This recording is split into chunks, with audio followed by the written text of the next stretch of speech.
Hello दोस्तों, आप सभी का स्वागत है सुरेंद्र क्लासेस में। आज हम आपके लिए क्या लेकर आए हैं, चलिए देखते हैं।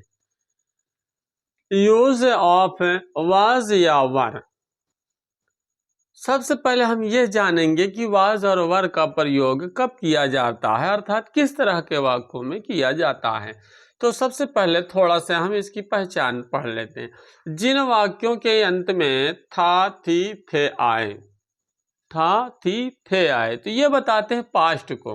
ठीक है, आपको बता दें सबसे पहले वाज वर का प्रयोग पास्ट टेंस में किया जाता है, इसलिए इनके वाक्यों के लास्ट में था, थी, थे आए। लेकिन इसकी मुख्य पहचान क्या है, अर्थात पास्ट टेंस में किसी व्यक्ति, वस्तु या स्थान की विशेषता बतलाई जाए तो ऐसे वाक्यों में बी अर्थात वाज वर का प्रयोग किया जाता है।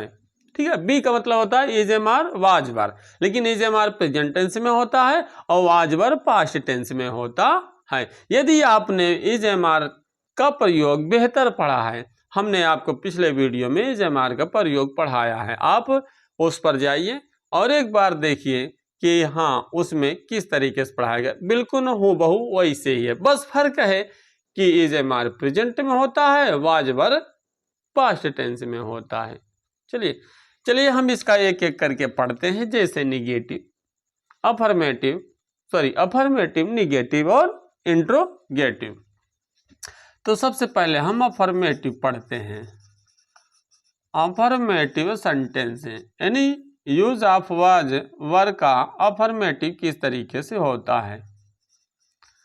तो अफर्मेटिव सेंटेंस को पढ़ने के लिए सबसे पहले संरचना सूत्र यानी स्ट्रक्चर का हमें जानना जरूरी होता है।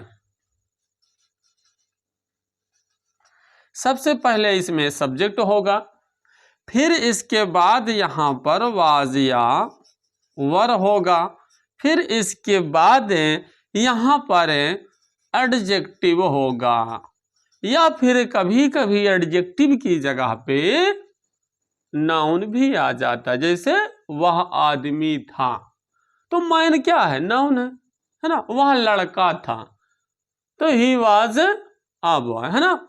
तो यहाँ पे देखिए कभी कभी एडजेक्टिव की जगह पर नाउन भी आ जाता है। अब इसका मतलब ये नहीं है कि यहाँ एडजेक्टिव रहेगा कि नाउन रहेगा। ठीक है, अगर वाक्य में एडजेक्टिव है तो एडजेक्टिव लिखना, नाउन है तो नाउन लिखना है। चलिए इसके कुछ एग्जाम्पल से समझते हैं। एग्जाम्पल पढ़ने से पहले आपको बता दें, यदि आप वीडियो दौड़ा के देखेंगे तो इसमें जो कुछ मेन इंपॉर्टेंट बातें हैं उसको आप नहीं पा पाएंगे। बस इतना ही में आपको मिलेगा कि वाज वर पास्ट टेंस में होता है।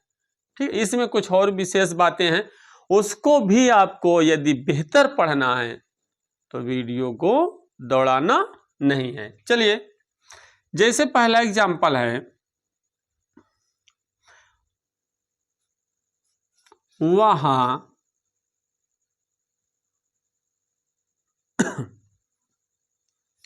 एक ईमानदार आदमी था। वह एक ईमानदार आदमी था। तो यहां पर देखिए सबसे पहले हम यह चेक करेंगे सब्जेक्ट कौन है। यह है कि यह है कि यह है कि यह है, कौन सा सब्जेक्ट है। तो आपको बता दें किसी से पूछने की जरूरत नहीं है। आपको अपने वाक्य जो एक्सरसाइज का वाक्य होगा या फिर जो आपको अनुवाद मिले, आप उस हिंदी अनुवाद से ही पूछिए, उस वाक्य से ही पूछिए। ठीक है, तो लास्ट में दाहिने तरफ से कुछ शब्दों को पकड़ दो। जैसे ईमानदार आदमी कौन था, तो कौन लगा के पूछेंगे तो सब्जेक्ट वाक्य खुद ही बताएगा, किसी से पूछने की जरूरत नहीं है। वाक्य से आप बात करिए, वाक्य आपसे बात करता है, लेकिन एकांत में पूछिए। ईमानदार आदमी कौन था, तो वाक्य देखो बोल रहा है वाह, वाह, बोला ना। समझ में आई बातें। मतलब कौन लगा के हम किसी भी वाक्य से पूछेंगे तो वो अपने ही वाक्य का जो सब्जेक्ट होगा उसको बताएगा। और सब्जेक्ट जगह पे जितने भी प्रयोग होंगे, जितने भी वाक्यांश होगा, चाहे वो सिंगल शब्द हो, चाहे डबल शब्द हो, चाहे ट्रिपल शब्द हो, जितने भी सब्जेक्ट की जगह पे होगा वो पूरी तरह से बताएगा। तो इसका मतलब यहाँ पे क्या है, आदमी था, है ना। तो इसका मतलब वही का सी होगा कि ही, सॉरी वह की मीनिंग क्या हो जाएगी, सी होगा कि ही।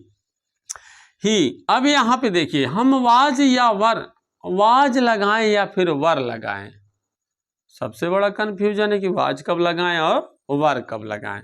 तो आपको बता देते हैं, थोड़ा सा साइड में लिख लेते हैं, ठीक है, ध्यान से देखना। तो इसको नोट के रूप में लिखना, यदि यहां पर ही, सी, इट, आई, नेम या एक वचन सब्जेक्ट के साथ वाज, किसका, वाज का प्रयोग किया जाता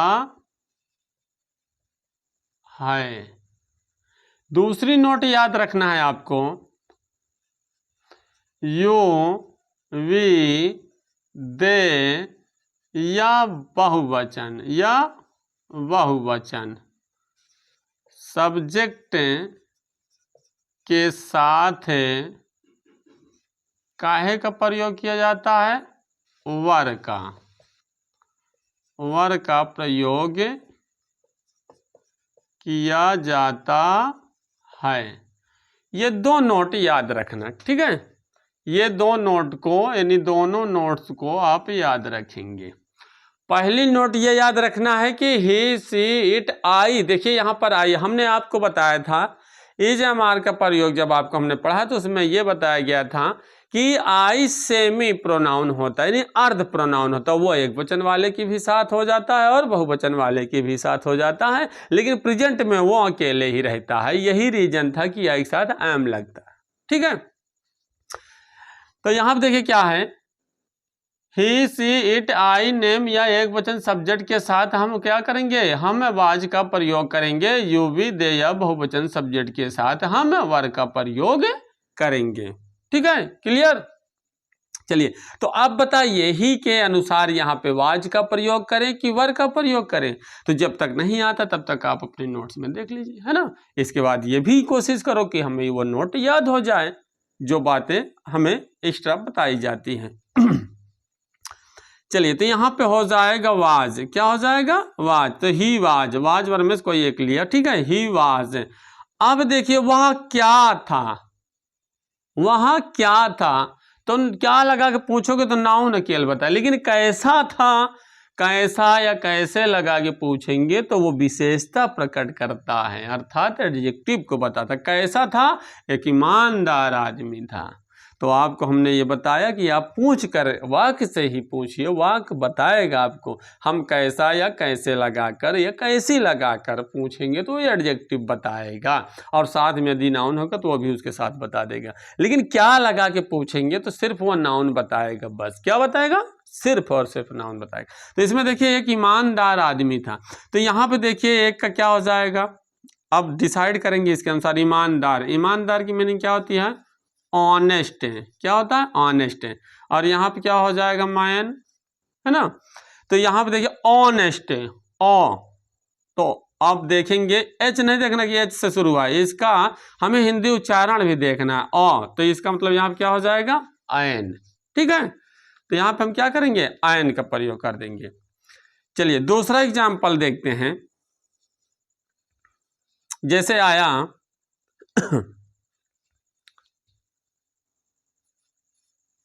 वह एक, या मान लीजिए ऐसे आ गया, एक मिनट, वह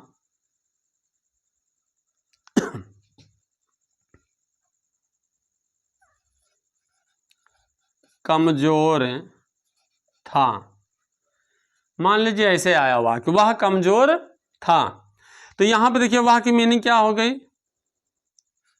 ही, इसके साथ क्या लगेगा, वाज, और यहाँ कमजोर की मीनिंग क्या हो जाएगी, वीक। क्या हो जाएगी, वीक। तो यहाँ पे एक चीज ध्यान देना है कि यहाँ पे आप देख रहे हैं कि यहाँ पर मान लीजिए ये ना होता है ना, मान लीजिए ये ना होता है, एक वह ईमानदार आदमी था, तब भी आपको यहाँ पर ध्यान देना। जैसे मान लीजिए ये नहीं है, एक मिनट के लिए कल्पना करिए कि ये एक शब्द जो लिखा हिंदी में वो नहीं है, वह ईमानदार आदमी था, तब भी आपको यहाँ पे एन का प्रयोग करना पड़ता। क्यों, यही चीज आपको जानना है, ठीक है। और जब तक ये नहीं जानेंगे तब तक ये अधूरा है फिर वाजवर का प्रयोग। बहुत ही आपने रूल पढ़ लिया, बहुत ही सब कुछ बेहतरीन पढ़ लिया, अगर ये नहीं जाना तो फिर आप कुछ नहीं जाना आपने, ठीक है। इसलिए आपको कह रहे हैं बार बार वीडियो दौड़ा के अगर आप देखेंगे तो कुछ पाएंगे नहीं, जो आपको हम बेसिक कुछ बताने वाले। एक चीज ध्यान देना, यदि एडजेक्टिव के बाद नाउन होगा, एडजेक्टिव के बाद नाउन होगा, तभी एडजेक्टिव से पहले एन का प्रयोग करेंगे। यदि एडजेक्टिव अकेला आएगा, सिंगल एडजेक्टिव होगा, एडजेक्टिव के बाद कोई नाउन नहीं होगा, तब यहाँ पर आपको एन का प्रयोग नहीं करना है। यदि कोई आपको गलत अनुवाद है, वह एक कमजोर था, है ना, या भ्रमित करने के लिए बोल दे यहाँ पे एन लगा, यहाँ पे क्यों नहीं लगा, तो इस बात को आप याद रखना कि अगर एडजेक्टिव के बाद नाउन होगा, थोड़ा से आप शॉर्ट में समझिएगा कि यदि एडजेक्टिव के बाद नाउन होता है तभी एडजेक्टिव से पहले हम काहे का प्रयोग करते हैं, ए और एन का प्रयोग करते हैं। और यदि एडजेक्टिव है, और यदि एडजेक्टिव अकेला है, इसके बाद कोई नाउन क्या है, कोई नाउन नहीं है, अगर एडजेक्टिव केवल और केवल एडजेक्टिव है, तब इसके पहले याद रखना ए और एन का प्रयोग नहीं करते हैं, ए और एन का प्रयोग नहीं करते हैं। और यही चीज हमने देखा है कि बच्चे नहीं समझ पाते हैं। बहुत बेहतर पढ़ लिया है ना, वाजवर का प्रयोग एकदम बेहतरीन पढ़ा, पर ये चीज नहीं समझ पाते हैं कि ए एन लगाएं या फिर ना लगाएं, ठीक है। तो इस बात को ध्यान देना, एडजेक्टिव की हम बात कर रहे हैं, किसकी बात, एडजेक्टिव की बात कर रहे हैं। यदि एडजेक्टिव के बाद नाउन होगा तभी एन लगेगा एडजेक्टिव से पहले, यदि एडजेक्टिव अकेला होगा तो उससे पहले एन का प्रयोग नहीं होगा। यदि नहीं यकीन है तो पूरी किताब ग्रामर की उठा कर देख लीजिए, कहीं आपको अगर एडजेक्टिव साथ एन लग जाएगा तो आप कहिए, ठीक है। चलिए, अगर भ्रम होगा तो बात दूसरी, जैसे मान लीजिए जैसे आया वे बच्चे थे, समझना ध्यान से, जैसे आया वे बच्चे थे, तो वे का मतलब यहाँ क्या हो जाएगा, दे। क्या हो गया, दे के साथ क्या लगाओगे, अभी हमने आपको बताया ना, यू बी दे या बहुवचन सब्जेक्ट के साथ वर का प्रयोग किया जाता है, तो यहाँ पे क्या हो जाएगा, वर, ठीक है। तो दे वर, ठीक है। अब हमने देवर बोल दे, कलम नहीं देवर भौज जाए, देवर, ठीक है। इस बात को ध्यान देना, नहीं तो पता लगे कि सर बोल गए देवर भौज जाएगी वाली भाषा। तो यहाँ पे क्या हो गया, देवर। अब यहाँ देखिए बच्चे थे, तो बच्चे का मतलब देखिए यहाँ पे क्या हो गया, बच्चे का आप बॉयज लिख दीजिए, ठीक है, बच्चे थे। या मान लीजिए बॉयज की जगह पे आप यहाँ पे बच्चे का चिल्ड्रन भी लिख सकते थे, कोई दिक्कत नहीं है, ठीक है। बच्चे थे मतलब लड़के थे, तो यहाँ पे आप बॉयज, लेकिन याद रखना यहाँ पे आप देखना ये नाउन है, अगर ये नाउन एक वचन को, तो जैसे वह लड़का था, ठीक है, वह लड़का था, है ना। जैसे एक एग्जांपल आपको देते हैं थोड़ा से, अगर मान लीजिए आया कि वह लड़का था, तो यहाँ क्या हो जाएगा, ही वाज। अब यहाँ पे लड़का का बॉय, अगर मान लीजिए कोई कॉमन नाउन एक वचन में है, तो वह याद रखना एक वचन वाले कॉमन नाउन के साथ ए का प्रयोग करेंगे। अर्थात कुल मिलाकर पूरे एग्जाम्पल से यह निचोड़ निकलता है, यह निष्कर्ष निकलता है कि यदि नाउन एक वचन का होगा तो उसके साथ हम आर्टिकल ए या फिर आयन का प्रयोग कर देंगे, लेकिन एडजेक्टिव अगर सिंगल होगा तो उससे पहले ए एन का प्रयोग नहीं करेंगे। तो जो स्ट्रक्चर से बना उससे रिलेटिव हमने आपको एग्जाम्पल दिया कि एडजेक्टिव या फिर नाउन भी आ सकता है, लेकिन फर्क इतना है कि एडजेक्टिव सिंगल होगा तो उसके पहले एन का प्रयोग नहीं लगेगा, और नाउन यदि सिंगल है मतलब एक वचन है, सॉरी सिंगल मतलब एक वचन, यदि एक वचन में है तो उससे पहले एन का लगेगा, और बहुवचन है तो उससे पहले आर्टिकल का प्रयोग नहीं करना। तो ये वाज वर का प्रयोग करने के साथ साथ आपने कुछ आर्टिकल से संबंधित बातें को भी समझा, ठीक है। चलिए आगे पढ़ते हैं, वाज वर का निगेटिव, अर्थात यूज ऑफ वाज वर्ब का निगेटिव सेंटेंस। ठीक है, चलिए अब निगेटिव सेंटेंस में किस तरीके से हम वाज वर्ब का प्रयोग करते हैं, चलिए सबसे पहले इसका स्ट्रक्चर समझते हैं, अर्थात संरचना सूत्र। तो सबसे पहले आपको निगेटिव वाले वाक्य में सब्जेक्ट लिखना है, फिर इसके बाद आपको वाज या वर लिखना है, फिर इसके बाद आपको नॉट लिखना है, फिर इसके बाद आपको एडजेक्टिव या फिर एडजेक्टिव की जगह पे नाउन आए तो नाउन को लिखना है। ठीक है, चलिए एग्जाम्पल से समझते हैं। जैसे मान लीजिए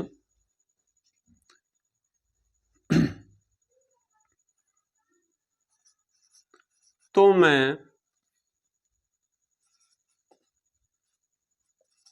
होशियार नहीं थे, तुम होशियार नहीं थे, तो तुम अर्थात आपकी मीनिंग क्या होती है, यूं। ठीक है, तो देखिए कौन होशियार नहीं था, कौन होशियार नहीं थे, तुम। इसका सब्जेक्ट कौन है, तुम, है ना। अभी हमने जस्ट आपको अफर्मेटिव वाले में ये बातें बताई, तो सब्जेक्ट हमने लिखा, तो यू के अनुसार वाज लगाया या वर, हमने नोट भी लिखा साइड में और आपको समझाया भी, है ना। तो हमने क्या लिखा कि यू वी दे या बहुवचन सब्जेक्ट के साथ हम वर का प्रयोग करते हैं, तो यहाँ पे क्या हो जाएगा, यू वर। ठीक है, अब इसके बाद यदि नहीं शब्द आया तो इसके लिए हम नॉट का प्रयोग करेंगे। इसके बाद देखिए यहाँ क्या है, होशियार। होशियार का मतलब क्या होता है, क्लेवर, अर्थात चालाक जिसको बोलते। ठीक है, तो यहां देखा सब्जेक्ट लिखा, फिर वाज वर्ब में इसको एक लगाया, है ना, सब्जेक्ट के अनुसार, फिर इसके बाद नहीं शब्द था इसलिए इसके लिए हमने नॉट का प्रयोग किया। और यहाँ पर देखिए क्या है, कैसा है, तो कैसा नहीं था, होशियार। तो कैसा या कैसी या कैसे करके पूछते हैं तो वो एडजेक्टिव, तो यहाँ पे देखिए होशियार शब्द क्या है, एडजेक्टिव है, नाउन नहीं है। ठीक, याद रखना है यहाँ पे एडजेक्टिव अकेला। अभी जस्ट हमने आपको बताया कि यदि एडजेक्टिव अकेला रहेगा, इसके बाद कोई नाउन नहीं रहेगा, तो इसमें कोई आर्टिकल एन का प्रयोग नहीं करना है, तो नहीं करना है। क्लियर, चलिए एक एग्जाम्पल और समझते हैं। जैसे मान लीजिए आ गया,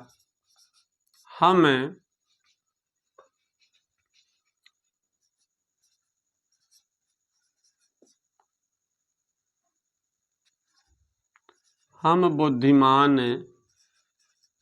नहीं थे, तो यहां पे देखिए क्या हो गया, हम कौन बुद्धिमान नहीं थे, हम मतलब वी, तो वी वर, है ना। या मान लीजिए यहां पे,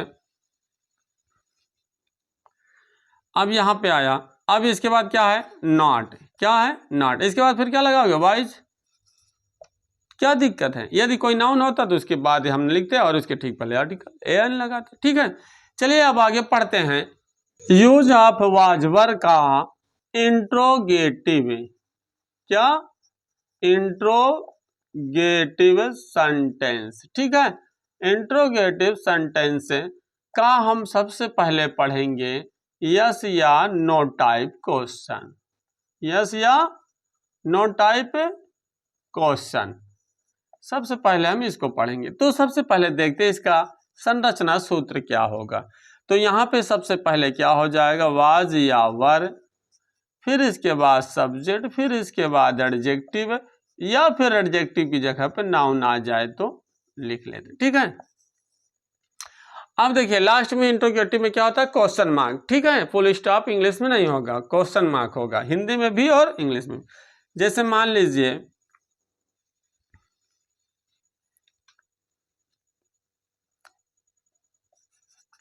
क्या यह डिब्बा भारी था, क्या यह डिब्बा भारी था। ठीक है, या फिर वह डिब्बा भारी था, कुछ भी आ जाए। ठीक है, तो यहां पे देखिए आप वाज वर्ब का प्रयोग है कि नहीं, थोड़ा सा इसको हाइड करके चेक कर। यह डिब्बा भारी था, तो देखिए यहाँ पर किसी डिब्बे की विशेषता बताई जा रही है, किसी वस्तु की। तो हमने क्या बताया, इसकी पहचान क्या कि पास्ट टेंस में किसी व्यक्ति की भी विशेषता बताई जा सकती है, किसी वस्तु की भी विशेषता बताई जा सकती है, किसी स्थान का भी विशेषता बताई जा सकती है। तो यहाँ पे देखिए यह डिब्बा भारी, इसका मतलब पास्ट टेंस में विशेषता बताई जा रही है। तो इसका तात्पर्य यह हुआ कि वाज वर्ब का प्रयोग होगा, इसमें किसका प्रयोग होगा, वाज वर्ब का प्रयोग होगा। लेकिन वाज वर्ब का प्रयोग होगा तो, लेकिन ये वाक्य वाजवर के प्रयोग वाला वाक्य शुरू कैसे हुआ, क्या शब्द से। तो आपको एक बार नहीं कई बार हमने कई वीडियो में ये बातें बताई कि जिससे टेंस का या कोई भी वाक्य होगा वो यदि क्या शब्द से शुरू होता है तो उस वाक्य की जो हेल्पिंग वर्ब होती है अर्थात जो लिंकिंग वर्ब होती है, ठीक है, तो उसी को हम क्या शब्द के स्थान पर लिख देते हैं, क्या की अंग्रेजी नहीं लिखते हैं, ठीक है, इस बात को ध्यान रखना। तो यहाँ पर हम क्या की जगह पे हम वाज या वर लिखेंगे, लेकिन डिसाइड करना किसके अनुसार है, सब्जेक्ट के अनुसार। किसके अनुसार, सब्जेक्ट के अनुसार। तो सब्जेक्ट कौन है, तो इसे देखिए भारी कौन था, याडी, है ना। हमने कहा पूछने का तरीका आपको जो बताया उसी तरह पूछो, भाई भारी क्या था, तो नाउन था। यहाँ पे देखिए क्या से निकल, लेकिन अगर आपको बता दिया कौन तो आप कौन ही लगा, मतलब आपका अनुमान सही होना चाहिए, बस पूछ कैसे रहे इससे मतलब नहीं है, ठीक है।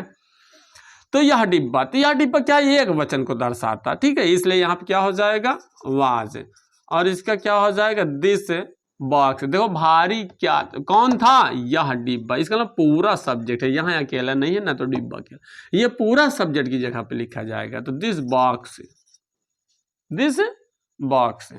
इसके बाद देखिए एडजेक्टिव देखना, कैसा था, भारी था, ठीक है, कैसा था, भारी था। एडजेक्टिव क्या है, भारी। तो भारी की मीनिंग क्या होती है, हैवी। क्या होती है, हैवी। अब देखिए इसके बाद कोई नाउन नहीं आया, तो आपको अभी जस्ट हमने अफर्मेटिव वाले में बताया कई एग्जांपल दे करके कि अगर नाउन होगा तभी यहाँ पे एन लगाना, अन्यथा एडजेक्टिव के साथ एन का प्रयोग नहीं होगा। कब होगा इसको रट लो, कब होगा, जब एडजेक्टिव के बाद नाउन होगा तभी एडजेक्टिव से पहले एन लगेगा, और यदि एडजेक्टिव के बाद नाउन नहीं होगा तो एडजेक्टिव से पहले एन का प्रयोग नहीं होगा, ठीक। अभी आप देखिए वाक्य, यदि आपने ये पूरा देखा, पूरा लगा दिया, मान लीजिए आपने सूत्र के अनुसार नियमानुसार पूरी तरह से हूबहू आपने ट्रांसलेट कर दिया, अनुवाद कर दिया, ठीक है, फिर भी अगर आपका टीचर, आपके कोई भी अध्यापक, या मान लो क्वेश्चन यही पैसेज के रूप में आया और ये पैसेज में ये वाक्य हो और वो बोर्ड पेपर में आ जाए आपका पैसेज, जब आप इस तरह कर देंगे तो क्या सही है, एग्जामिनर काट सकता है 102%। क्यों, क्योंकि इंट्रोगेटिव वाले वाक्य में फुल स्टॉप नहीं होता है।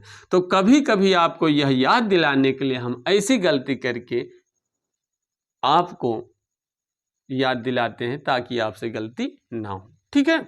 और आप क्या सोच रहे थे कि सर फुल स्टॉप लगाएं, बार बार आपके मन में यही चल रहा था, लेकिन नहीं, बताने के लिए आपको पता है, मान लीजिए अगले व्यक्ति को नहीं पता है, अगले छात्र को नहीं पता, अगले छात्र को नहीं पता, तो यह चीजें आपको बताने के लिए हम ऐसा किया, ठीक है। चलिए, तो यहाँ क्या होगा, हिंदी में भी क्वेश्चन मार्क और इंग्लिश वाले भी वाक्य में क्वेश्चन मार्क होगा यदि इंट्रोगेटिव सेंटेंस होता है, ठीक है। चलिए अगर एक आध एग्जाम्पल और देखना है तो देख लेते हैं। जैसे आया, क्या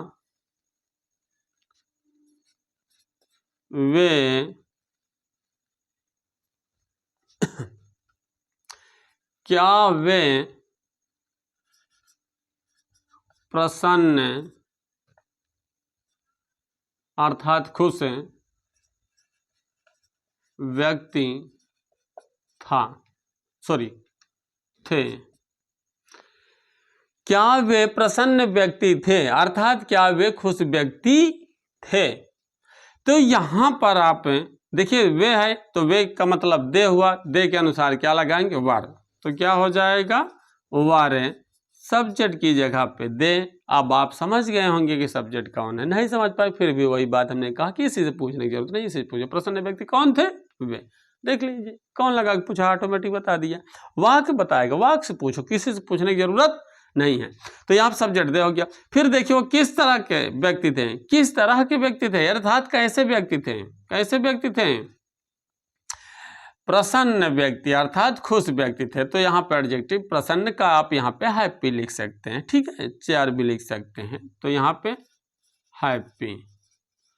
और व्यक्ति का आप चाहे तो पर्सन लिख दो और चाहे तो मैंने लिख दो, ठीक है, क्योंकि ये बहुवचन है तो यहाँ पे ठीक है ये भी बहुवचन होगा, ठीक है। प्रसन्न व्यक्ति थे तो हैप्पी मैन नहीं बोलेंगे, हैप्पी मैन बोलेंगे, ठीक है, या फिर पर्सन से बोलेंगे, इस बात को भी ध्यान देना इसके अनुसार। चलिए यहाँ पे क्वेश्चन मार्क हो गया। अब आप देखिए क्या है, आपने अनुवाद लगाया, बेहतर लगाया, क्वेश्चन मार्क भी लगाया, सब कुछ लगाया, फिर भी अनुवाद गलत। कहां से गलत, कहां से, समझ में आई बातें क्या, कि एडजेक्टिव के बाद कोई भी नाउन होगा तो एडजेक्टिव से पहले ए या फिर एन आर्टिकल का प्रयोग करें। क्लियर।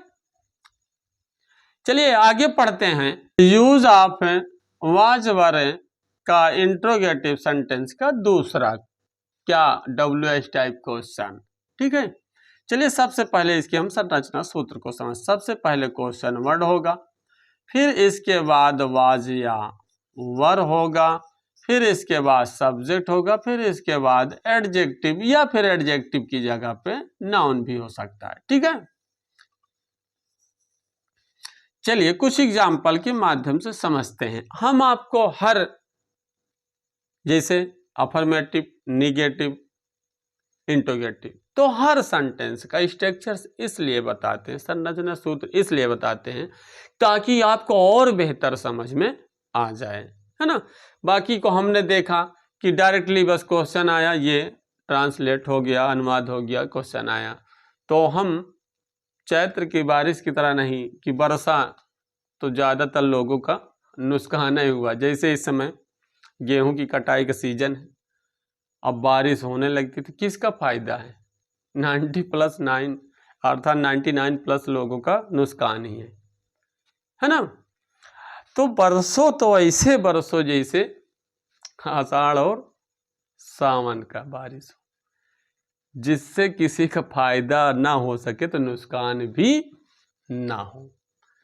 तो हमारा यही एक उद्देश्य होता है, पढ़ाओ तो एकदम बेहतर पढ़ाओ, ना नहीं तो फिर पढ़ाओ ही ना।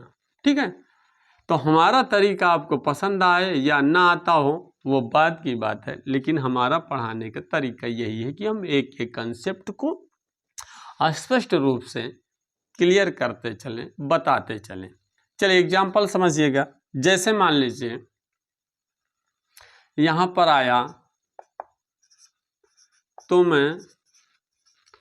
कैसे थे, है ना, तो इसका आंसर ये होगा मैं अच्छा था। भाई जब कोई क्वेश्चन करेगा तभी तो हम अफर्मेटिव या निगेटिव में आंसर देंगे, है ना, यस या नोट। भाई हाँ अच्छा था या फिर नहीं अच्छा था, तो जब क्वेश्चन बनेगा तभी तो। जैसे मान लो हमने अफर्मेटिव पढ़ा या निगेटिव पढ़ा दिया, यस नो टाइप पढ़ा दिया, इसको ना पढ़ाया तो अधूरा है। ये यूज ऑफ वाज वर या फिर कोई भी टेंस का सेंटेंस हो, वो जब तक आप यस नो टाइप या WH टाइप नहीं पढ़ते तब तक अधूरा है, चाहे उसमें एक ही क्वेश्चन वर्ड का उपयोग हो। पूरे कब, क्यों, कैसे, कहाँ आदि क्वेश्चन वर्डों का प्रयोग ना हो, तो चाहे एक ही दो क्वेश्चन वर्ड का प्रयोग, लेकिन होता है 100% होता है। बिना क्वेश्चन के आंसर कोई देगा नहीं। ठीक है, डायरेक्टली आप किसी से मिलेंगे क्या बोलेंगे? मैं अच्छा था, या फिर प्रेजेंट में बोला मैं अच्छा हूँ। जब कोई पूछेगा तब भैया कैसे हो, जैसे मिलते हैं हम एक दूसरे से बोलते हैं भैया कैसे हो, बढ़िया, और सब ठीक ठाक, हाँ बढ़िया ठीक है। तो जब पूछा है तभी तो, है ना। चलिए, तो तुम कैसे थे, तुम कैसे थे, तो देखिए यहाँ पर क्वेश्चन, तो आपको बता दें यूज ऑफ वाज वर की बात हो रही है, तो यूज ऑफ वाज वर में ही बता रहे हैं। यदि वाज वर के प्रयोग वाले वाक्य में कब, क्यों, कैसे, कहाँ जो भी क्वेश्चन वर्ड आएगा उस क्वेश्चन वर्ड की अंग्रेजी सबसे पहले लिखते हैं। तो कैसे की मीनिंग क्या होती है? हाउ। क्या होती है? हाउ, है ना। फिर इसके बाद हम वाज वर लगाएंगे, लेकिन डिसाइड किसके अनुसार होता है? सब्जेक्ट के अनुसार। तो कौन? तुम, अर्थात यू। तो यू के अनुसार क्या हो गया? वर।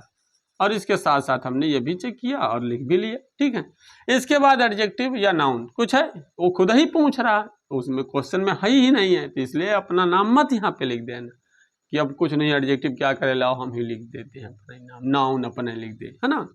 ऐसी गलती मत करना। ठीक है, जैसे मान लीजिए आया यहाँ क्वेश्चन, वहाँ कौन था। भाई मान लीजिए कोई व्यक्ति मिला चला गया तो किसी को कन्फ्यूजन, वह कौन था, कौन, जो ना बहन मिला, है ना। अपनी भाषा में ऐसे भी बोला, जो ना बहन मिला, है ना, अर्थात जो अभी मिला था। तो यहाँ पे देखिए क्या हो गया, तो क्वेश्चन वर्ड क्या है? कौन। तो इसकी अंग्रेजी हम क्या करेंगे? सबसे पहले इसकी अंग्रेजी हम लिखेंगे हु के बाद वाज वर, डिसाइड किसके अनुसार होता है? सब्जेक्ट अनुसार। तो सब्जेक्ट कौन है? वहाँ, है ना। तो यहाँ पे ही हो जाएगा, तो ही के अनुसार क्या हो जाएगा? वाज। और सब्जेक्ट भी लिख गया।